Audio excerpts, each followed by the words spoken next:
Okay केलंस काय? हा. अरे यार गेली 20 वर्ष 60-70 वर्ष आम्ही इथे राहतोय, परंतु आता हा ब्रिज बांधायला घेतल्यामुळे आमची झोपडी अचानकपणे तोडण्यात आली आणि अजूनही आम्ही 1.5 वर्ष इथे रस्त्यावर राहतो. आम्हाला पर्यायी जागा कोणी दिलेली नाही आहे. आम्ही खूप ठिकाणी जाण्याचा प्रयत्न करतो, पण कोण आम्हाला दाद देत नाही. आणि आमच्या विभागातील आम्ही मतदान विभागातले असून सुद्धा आमचे खासदार आमच्याकडे लक्ष न देता त्यांनीच ह्या ब्रिजसाठी त्यांचा प्रोजेक्ट असून त्यांनीच आम्हाला कोर्ट दाखवला आणि त्यांनीच आम्हाला रस्त्यावर आणलेलं आहे आणि ते आमच्याकडे लक्ष न देत. नार्वेकर साहेब आमच्यासाठी खूप काही करत आहेत, आमच्या मिटिंग लावत आहेत, तरी पण त्यांनाही अशी टाळवाटाळूची उत्तरे दिली जात आहेत.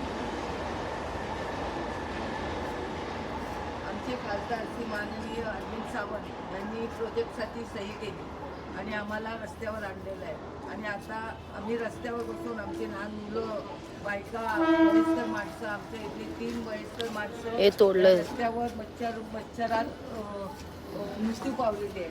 पण आमचे खासदार आमदार आमच्याकडे लक्ष न देता आम्हाला अजूनही रस्त्यावरच ठेवलेली आहे. 20 वर्ष आज 20 महिने झाले आम्ही रस्त्यावर वास्तव्य करतो, परंतु तिथूनही आता आम्हाला आमच्या सामानासहित हाकलून लावलं आणि आमचे सामानं घेऊन गोडाऊनमध्ये टाकलेले आहे. आता आम्हाला एकच पर्याय आहे की आम्ही उपोषणाला बसणार. नमस्ते.